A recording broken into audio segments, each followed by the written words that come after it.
इतिहास में हम पढ़ते हैं कि भारत के मंदिर सिर्फ विदेशी आक्रांताओं ने लूटे थे। जैसे महमूद गजनवी का नाम आते ही सोमनाथ की टूटी मूर्तियां और लूटा हुआ खजाना जहन में आ जाता है।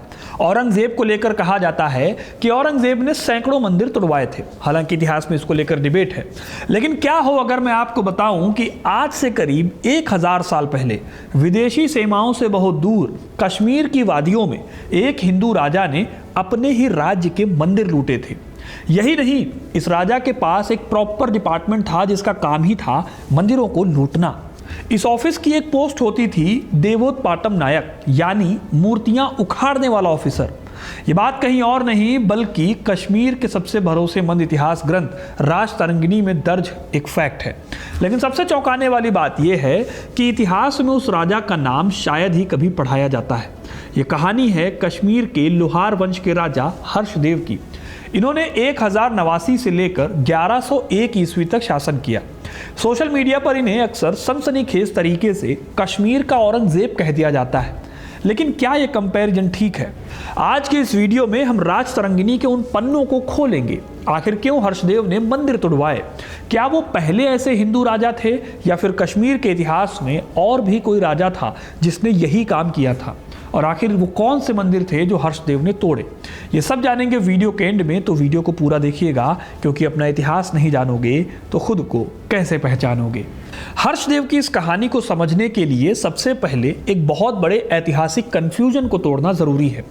अक्सर ये माना जाता है कि हर्षदेव कश्मीर का इकलौता और पहला ऐसा हिंदू राजा था जिसने मंदिरों पर हाथ डाला। हर्षदेव से भी करीब 200 साल पहले उत्पल वंश के राजा शंकर वर्मन ने, जिन्होंने 883 से 902 ईस्वी तक शासन किया, उन्होंने अपने मिलिट्री कैंपेन का खर्चा निकालने के लिए 64 मंदिरों को तोड़ा और लूटा। मंदिरों की संपत्तियां यानी अग्रहारों पर इन्होंने भारी टैक्स भी लगाया। तो जाहिर सी बात है, हर्षदेव कोई रातों रात पैदा हुआ अनोखा शासक नहीं था। फर्क सिर्फ इतना था कि हर्षदेव ने इस काम को एक सिस्टम बना दिया था और यहीं से उसकी कहानी बाकी सभी राजाओं से अलग हो जाती है। लेकिन सवाल यह है कि हर्षदेव आखिर उस मुकाम तक पहुंचा कैसे? इसके लिए हमें उसकी पूरी कहानी शुरुआत से देखनी होगी। हर्षदेव के जन्म से बहुत पहले से कश्मीर की राजगद्दी खून और साजिशों से रंग चुकी थी। जिस लोहार राजवंश से वो आते थे उसकी शुरुआत ही पारिवारिक हत्याओं और सत्ता संघर्ष से जुड़ी हुई थी। रानी दिद्दा का नाम इस दौर की सबसे ताकतवर और सबसे कंट्रोवर्शियल शख्सियतों में गिनी जाती है। इसके बाद ये गद्दी राजा अनंत तक पहुंची, फिर उनके बेटे कलश तक, जो कि हर्षदेव के पिता थे। लेकिन तख्त जितना बदलता गया, कश्मीर की आर्थिक बुनियाद उतनी ही कमज़ोर होती गई। हर्षदेव का बचपन और जवानी शुरुआत में एक अलग ही इंसान की कहानी लगती है। वो कई भाषाएं जानते थे, कविता में उनकी गहरी दिलचस्पी थी और कला के वो शौकीन थे। लेकिन सवाल यह है कि वो खूंखार शासक कैसे बना? तो इसके पीछे उनके अपने परिवार का ही हाथ था। हर्ष के अपने पिता कलश ने उन्हें कैद कर लिया क्योंकि उनको डर था कि उनका बेटा उन्हें गद्दी से हटा देगा। तो राजकुमार होते हुए भी हर्ष जेल की कालकोठरी में बंद थे। इस दौर ने उनके अंदर के कवि को खत्म कर दिया और एक बहुत ही निर्मम और इनसिक्योर शासक को जन्म दिया। साल 1089 ईस्वी में अपने पिता और सौतेले भाई की मौत के बाद हर्षदेव आखिरकार राजा बने। शुरुआत में इन्होंने सत्ता को अपने हाथों में पूरी तरह से कंट्रोल करने की कोशिश की, लेकिन इस काम के आगे उनके सामने दो बड़ी कमजोरियां थीं, जो आगे चलकर उनकी सबसे बड़ी समस्या बनने वाली थी। पहली समस्या या पहली कमजोरी थी उनका बहुत ही ज़्यादा खर्चीला स्वभाव। हर्षदेव को वैभव और शानो शौकत पसंद थे। इन्होंने अपने दरबार में कर्नाटक शैली का म्यूजिक और विदेशी फैशन को बढ़ावा दिया और दरबारियों को महंगे महंगे गहने पहनने पर मजबूर किया। वो खुद भी एक अय्याश लाइफ जीना चाहते थे। उसकी दूसरी कमजोरी थी राज्य के भीतर ही बैठे उसके अपने दुश्मन डामरों के खिलाफ लगातार चलने वाले बहुत ही महंगे अभियान। डामर कश्मीर के सामंती जमींदार होते थे। इनकी अपनी प्राइवेट आर्मी होती थी। ये राजा को टैक्स देने में आनाकानी करते थे और कई बार तो सत्ता को खुलेआम चुनौती भी देते थे। डामर सिर्फ जमींदार नहीं थे, वो कश्मीर की रूरल इकोनॉमी की रीढ़ भी थे। जब भी सेंट्रल सत्ता कमजोर पड़ती, ये डामर अपनी ताकत बढ़ाने लगते और जब केंद्र मजबूत होने की कोशिश करता तो टकराव तय हो जाता। तो इन डामरों को काबू में करने के लिए बड़ी सेना चाहिए थी और उस सेना को मेंटेन करने के लिए बड़े खर्च और बड़े खजाने की जरूरत थी। लेकिन फिर भी ये सवाल उठता है कि अगर राज्य अभी भी हर्ष के कंट्रोल में था तो फिर खजाना कैसे खाली होने लगा? इसका जवाब कश्मीर की ज्योग्राफी या वहाँ की भौगोलिक स्थिति में छिपा है। आज भी अगर आप कश्मीर का नक्शा देखेंगे तो पाएंगे चारों तरफ ऊंचे ऊंचे पहाड़ हैं। एक तरह से यही पहाड़ उसकी सबसे बड़ी सुरक्षा भी थे। इन्हीं की वजह से उस दौर में गजनवी और दूसरे विदेशी आक्रमणकारी आसानी से कश्मीर तक नहीं पहुंच सके। लेकिन यही सुरक्षा इनकी सबसे बड़ी आर्थिक कमजोरी भी थी। सोचिए, 6-6 महीने तक बर्फ पड़ रही है, पहाड़ी रास्ते बंद हैं, ट्रेड लगभग रुक जाता है और सिल्क रूट से आने वाले जो राजस्व हैं वो कम हो जा रहे हैं। वहीं दूसरी तरफ राजा को हर महीने अपने सैनिकों को तनख्वाह भी देनी है, हथियार भी खरीदने हैं, घोड़ों का भी इंतजाम करना है, सीमाओं की रक्षा भी करनी है और उसके बाद डामरों के विद्रोह को भी कुचलना है। यानी खर्च लगातार बढ़ रहा था, लेकिन आमदनी सिकुड़ती जा रही थी और मुश्किल यही खत्म नहीं हुई। इतिहासकार बताते हैं कि हर्षदेव की सेना में भाड़े के तुर्क सैनिक भी थे। ये परमानेंट सैनिक नहीं थे, इन्हें नगद सैलरी देनी पड़ती थी। यानी चाहे खजाना भरा हो या खाली हो, इनको तनख्वाह हर हाल में देनी होती थी। यहाँ एक वक्त का हिसाब समझना भी बहुत दिलचस्प है। जिस दौर में कश्मीर में ये सभी आर्थिक संकट पैदा हो रहे थे, ठीक उसी दौर में यूरोप में पहला धर्म युद्ध शुरू होने वाला था और इसी दौर में सेंट्रल एशिया में तुर्क कबीले नई सल्तनतें खड़ी कर रहे थे। अगर हम इंडियन सबकॉन्टिनेंट के बाकी हिस्सों को देखें तो ये भी यहाँ पर उथल पुथल का दौर था। साउथ में चोल साम्राज्य अपने पीक पर था। गुजरात और मालवा में परमार और चालुक्य राजवंश आपस में लगातार भिड़ रहे थे। इसमें भी अक्सर मंदिर को जीत के प्रतीक के तौर पर तोड़ दिया जाता था। कल्याणी के चालुक्य राजा थे सोमेश्वर। सोमेश्वर के दरबारी कवि थे विल्हड़। विल्हड़ ने अपने ग्रंथ विक्रमांक देवचरित में लिखा है कि जब सोमेश्वर प्रथम ने मालवा के परमारों की राजधानी धार पर हमला किया तो उन्होंने पूरे शहर को तहस नहस कर दिया और राजा भोज के शाही महलों और मंदिरों को लूट लिया। उत्तर पश्चिम में गजनवी सल्तनत पंजाब तक अपनी पकड़ मजबूत कर चुकी थी और महमूद गजनवी के उत्तराधिकारी लगातार भारतीय मैदानों की तरफ छापे मार रहे थे।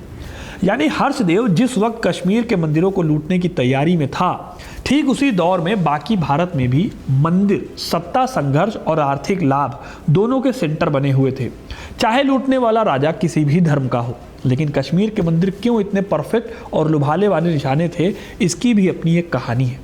हर्षदेव से करीब 3 सदी पहले यानी 300 साल पहले राजा ललितादित्य मुक्तापीड ने परिहासपुर और मार्तंड जैसे कई बड़े मंदिर बनवाए। इनमें सोने और चांदी की बड़ी बड़ी मूर्तियां स्थापित थी। सदियों तक राजाओं, व्यापारियों और आम श्रद्धालुओं ने इन मंदिरों को दान देकर उनकी संपत्ति और बढ़ाई थी। आज के कई लोग मान लेते हैं कि यह पैसा तिजोरियों में बंद रहता था, लेकिन असल में मंदिर उस दौर के सबसे बड़े इकोनॉमिक हब थे। वो किसानों को कर्जा देते थे, व्यापार को फंडिंग देते थे और हजारों लोगों को रोजगार देते थे। लेकिन जब खजाना खाली होने लगा तो हर्षदेव को ये मंदिर एक ऐसे खजाने की तरह दिखे जिन्हें आसानी से लूटा जा सकता था। दूसरी तरफ पुजारी वर्ग के पास एक अनोखी ताकत भी थी। वो अनशन के जरिए राजा को दबाव में ला सकते थे, जिसे प्रायोपवेश कहा जाता था। एक तरफ खाली होता खजाना था, दूसरी तरफ अकूत धन और पुजारियों का पॉलिटिकल कंट्रोल था। बारूद बिक चुका था, बस एक चिंगारी की देर थी। खर्चा आसमान छू रहा था और दूसरी तरफ फौज पर होने वाला खर्चा भी कम नहीं था। खजाना खाली होने लगा। इस संकट से निपटने के लिए हर्षदेव ने ऐसे टैक्स लगाने शुरू किए जिनकी उस दौर में कोई कल्पना भी नहीं कर सकता। इतिहास के पन्नों में दर्ज है कि उसने इंसान के मल तक पर टैक्स लगा दिया, जिसे नाइट सॉइल टैक्स कहा गया। आम जनता के लिए दौर बहुत तकलीफदेह था। किसान पहले से ही सीमित उपजाऊ जमीन और लंबी सर्दियों की मार झेल रहे थे और अब उन पर एक के बाद एक बेहद नए टैक्स थोपे जा रहे थे। व्यापारी वर्ग भी परेशान था, क्योंकि सिल्क रूट से जुड़ा कारोबार सर्दियों में वैसे ही ठप हो जाता था। लेकिन ये भारी वसूली भी खजाना भरने के लिए नाकाफी साबित हुई। हर्षदेव के सामने अब सिर्फ एक ही रास्ता बचा था, राज्य का इकलौता बचा हुआ बैंक यानी कि मंदिर। लेकिन उसको नहीं पता था कि असली खतरा उसके खजाने की तंगी से नहीं, उसके अपने खून के रिश्तों से आने वाला था। जब आम जनता से वसूली के बावजूद खजाना नहीं भरा, तब हर्षदेव ने वो कदम उठाया जिसके लिए इतिहास आज भी उसे याद करता है। उसने मंदिरों की लूट का एक पूरा ढांचा दिया। ये कोई अनकंट्रोल्ड भीड़ का हमला नहीं था, बल्कि स्टेट स्पॉन्सर्ड और बहुत ही प्लान्ड योजना थी। उसने देवोत्पाटन नायक नाम की एक पोस्ट बनाई, यानी कि मूर्तियां उखाड़ने के लिए एक खास ऑफिसर, और उसे ये जिम्मेदारी सौंपी गई कि मंदिर में जाकर खजाने को जब्त किया जाए और सोने चांदी की मूर्तियों को पिघलाकर सिक्के ढाले जाएं। राज तरंगिणी के मुताबिक कश्मीर के लगभग हर गांव और हर कस्बे के मंदिर इस अभियान का शिकार बने। सिर्फ 2 प्रमुख हिंदू मूर्तियों मार्तंड और रणस्वामिन का सम्मान किया गया और 2 बहुत बड़ी बुद्ध की मूर्तियों को बख्श दिया गया। ऐसा इसलिए क्योंकि हर्षदेव के चहेतों ने उससे ये रहम मांग ली थी। दिलचस्प बात यह है कि मार्तंड मंदिर जो सूर्य को समर्पित था और राजसत्ता की वैधता से सीधे जुड़ा माना जाता था, उसे छुआ तक नहीं गया। शायद इसलिए क्योंकि उसे तोड़ना खुद अपनी सत्ता की नींव हिलाने जैसा होता। कल्हण खुद लिखते हैं कि ऐसा कोई गांव, कस्बा या शहर नहीं बचा जिसे उस तुरुष्क राजा हर्ष ने मूर्तियों से वंचित ना किया हो। यहाँ तुरुष्क शब्द का इस्तेमाल सीधा इशारा करता है कि हर्षदेव तुर्क सैनिकों और उनके इंस्टीट्यूशनल मूर्ति भंजन के मॉडल से कितने प्रभावित थे। इसके अलावा कल्हण उनके मनोवैज्ञानिक पतन की हद बताते हुए लिखते हैं कि वो पालतू सुअर का मांस तक खाने लगा था। यह इसलिए नहीं था कि वो तुर्कों की नकल कर रहे थे, ऐसा इसलिए क्योंकि तुर्क सैनिक मांस के मामले में इस्लामिक नियमों को मानते थे जहां पर सुअर खाना बैन है। बल्कि हर्षदेव ये दिखाने के लिए कर रहे थे ये सब कि हर्षदेव हिंदू पवित्रता के हर नियम और सामाजिक मर्यादा को तोड़कर पूरी तरह मानसिक रूप से विक्षुब्ध या परवश हो चुके थे। जब्ती का ये प्रोसेस बहुत ही सिस्टमेटिक ढंग से चलाया गया। हर मंदिर का हिसाब रखा जाता था, कितनी मूर्तियां वहां से निकाली गई, कितना सोना और कितनी चांदी मिली। ये हिसाब किताब सीधे राजकोष तक पहुंचता था। बड़े शहरों के बड़े मंदिरों से निकाली गई धातु को शाही भट्टियों में पिघलाया जाता और उससे नए सिक्के ढाले जाते, जिन्हें फौज की तनख्वाह और सामंतों से जंग के खर्च में इस्तेमाल किया जाता। छोटे कस्बों और गांवों के मंदिरों को भी बख्शा नहीं गया, क्योंकि हर छोटी रकम भी उस वक्त खजाने के लिए मायने रखती थी। मंदिरों के आसपास बसे वो परिवार जो पीढ़ियों से मंदिर की सेवा, पूजा सामग्री और रखरखाव से अपनी रोजी रोटी कमाते थे, वो अचानक बेरोजगार हो गए, क्योंकि जिन मंदिरों की वो सेवा करते थे वही अब खाली हो चुके थे। सिर्फ एक बड़े मंदिर पर हुआ हमला नहीं था, ये पूरे राज्य में एक फैला, एक सिस्टमैटिक आर्थिक अभियान था। हालांकि आपको यहाँ ये भी बताऊं कि हर्षदेव के मंदिरों को निशाना बनाने के पीछे सिर्फ आर्थिक मजबूरी नहीं थी, बल्कि उसकी एक सोची समझी रणनीति भी थी। मंदिर और उनके पुजारी समाज में डिवाइन खौफ का इस्तेमाल करते थे। हर्षदेव जानता था कि अगर वो खौफ टूट गया तो लूट के खिलाफ कोई संगठित धार्मिक विद्रोह खड़ा ही नहीं हो पाएगा। इसीलिए कल्हण के वृत्तांत में मंदिरों को जानबूझकर अपमान की भी बात आती है। हालांकि यह हिस्सा हमें सिर्फ एक ही सोर्स से मिलता है, इसलिए इसे एक फैक्ट से ज़्यादा एक नज़रिए के तौर पर देखना ज़्यादा सही होगा। लेकिन ये इतना ज़रूर बताता है कि हर्षदेव की लूट सिर्फ आर्थिक नहीं बल्कि मनोवैज्ञानिक स्तर पर भी एक चलाई गई मुहिम थी। लेकिन दोस्तों, ये क्रूर रणनीति आखिरकार उसी पर भारी पड़ी। डामरों का गुस्सा शांत नहीं हो पाया, बल्कि ये और भड़क गया। हर्षदेव के ही रिश्तेदार उच्छल और सुस्सल, इन्होंने डामरों के साथ हाथ मिला लिया।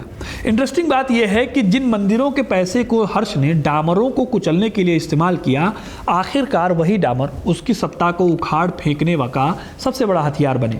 जिस राजा ने कभी कर्नाटक की धुनों पर अपना दरबार सजाया था, उसका अंत बहुत दर्दनाक हुआ। उसे उसके अपने ही लोगों ने घेर लिया और विद्रोहियों ने उसका सिर काटकर आम अपराधी की तरह सरेआम दिखाया। हर्षदेव की मौत के बाद उच्छल गद्दी पर बैठा, लेकिन उसका शासन भी लंबा नहीं चला और वो भी जल्द ही एक साजिश का शिकार हुआ। इसके बाद सुस्सल की बारी आई, जिसका राज भी डामरों के विद्रोहों से जूझता रहा। यानी हर्षदेव जिस समस्या को जड़ से खत्म करना चाहता था, वो समस्या उसके बाद के शासकों के लिए भी उतनी ही बड़ी चुनौती बनी रही। अब सवाल ये उठता है कि ये पूरी कहानी हम तक पहुंची कैसे। इसका जवाब है कल्हण की राज तरंगिणी, जो हर्षदेव के पतन के करीब 50 साल बाद राजा जय सिंह के शासनकाल में लिखी गई। अब यहाँ एक इंटरेस्टिंग फैक्ट को जोड़ना जरूरी है। कल्हण के पिता चंपक खुद हर्षदेव के दरबार में मंत्री थे। इसका मतलब ये नहीं कि कल्हण का विवरण झूठा है, बल्कि इसका मतलब ये है कि ये विवरण एक खास सामाजिक तबके यानी कश्मीरी पंडित वर्ग की नज़र से लिखा गया, जिस वर्ग की संपत्ति और सम्मान को हर्ष के देवोत्पाटन अभियान ने सबसे गहरी चोट पहुंचाई। इसीलिए जब कल्हण हर्ष पर व्यभिचार, मानसिक अस्थिरता और गुलाम लड़कियों को देवी की तरह पूजने जैसे आरोप लगाते हैं, तो कई मॉडर्न इतिहासकार इसे सावधानी से पढ़ने की सलाह देते हैं। ये ज़रूरी नहीं कि ये सब गढ़ा गया हो, लेकिन ये सब उतना ही सच है कि नई सत्ता को वैध ठहराने और पुराने राजा को बदनाम करने की परंपरा हर दौर के इतिहास लेखन में मिलती है। फिर भी दोस्तों ये याद रखना जरूरी है कि राजतरंगिणी को इतिहासकार आम तौर पर उस दौर के लिए सबसे भरोसेमंद सोर्स मानते हैं, क्योंकि यह मौखिक किंवदंतियों पर नहीं बल्कि पुराने अभिलेखों, सिक्कों और स्मारकों की जांच पर आधारित थी। इसीलिए मंदिर के विध्वंस जैसी बड़ी घटना का सिरे से झूठ होना मुमकिन नहीं लगता, क्योंकि ये इतना बड़ा और सार्वजनिक अभियान था कि इसे छिपाना या गढ़ना आसान काम नहीं थी। दिक्कत तथ्यों में नहीं बल्कि उन तथ्यों के इर्द गिर्द बुनी गई भाषा और मंशा के व्याख्या में है। जैसे राजा के अपने कैरेक्टर को लेकर लगाए गए आरोप, और यहीं पर एक बड़ी ऐतिहासिक बहस भी शुरू होती है। कुछ लोकप्रिय बातों में हर्षदेव के मंदिर विध्वंस को इस्लामी प्रभाव का नतीजा बताया जाता है। जाहिर सी बात है, क्योंकि उसकी सेना में तुर्क सैनिक मौजूद थे। वहीं दूसरी तरफ कुछ इतिहासकार ऐसे भी हैं जो हर्षदेव के उदाहरण का इस्तेमाल ठीक उल्टी दलील के लिए करते हैं। उनका तर्क है कि मंदिर लूटना और उनका विध्वंस हमेशा धार्मिक वजहों से नहीं होता था, बल्कि मध्यकालीन भारत में मंदिर पॉलिटिकल सत्ता और आर्थिक ताकत के भी बड़े केंद्र थे। इसीलिए वो अक्सर सत्ता संघर्ष और आर्थिक संकट के दौरान निशाना बनते थे, चाहे लूटने वाला राजा किसी भी धर्म का हो। अब सच जो है वो शायद इन दोनों नजरियों के बीच में है। हर्षदेव की सेना में तुर्क मौजूद थे, ये बात एक तथ्य है, लेकिन उसकी नीतियों की जड़ में खाली खजाना और डामरों की बगावत भी उतनी ही ठोस वजह थी। हर्षदेव की यह कहानी आज के दौर के लिए एक आईना भी है। ये दिखाती है कि जब सत्ता अपने अस्तित्व के संकट से गुजरती है तो धर्म और परंपरा का आवरण अक्सर सबसे पहले उतरता है। ये कहानी सिर्फ धर्म बनाम धर्म की नहीं है, ये कहानी राज्य बनाम मंदिर अर्थव्यवस्था की है, सामंतवाद बनाम सेंट्रल रूल की है, और आखिरकार एक ऐसे राजा की है जिसका अहंकार और जिसका आर्थिक कुप्रबंधन उसे उसी रास्ते पर ले गया जिससे वो बचना चाहता था। हर्षदेव के बाद कश्मीर की राजनीति और भी अस्थिर होती चली गई और डामरों की ताकत अगली कई सदियों तक कश्मीर के हर शासक के लिए एक चैलेंज बना रहा। इतिहास के पन्ने अक्सर हमें यही सिखाते हैं कि सत्ता का सच शायद ही कभी पूरी तरह से काला या सफ़ेद होता है, वो हमेशा उन ग्रे एरिया में छिपा होता है जिन्हें खोजने के लिए गहराइयों में उतरना पड़ता है। यह हमेशा उन ग्रे परछाइयों में छिपा होता है जिन्हें खोजने के लिए गहराई में उतरना पड़ता है। तो दोस्तों ये थी कहानी हर्षदेव की। आपको ये कहानी कैसी लगी कमेंट करके ज़रूर बताइए। वीडियो को लाइक और शेयर करना ना भूलें, और ऐसी इंटरेस्टिंग कहानियों के लिए, इतिहास से जुड़े रहने के लिए हिस्ट्री कनेक्ट को सब्सक्राइब ज़रूर करें। बहुत बहुत धन्यवाद।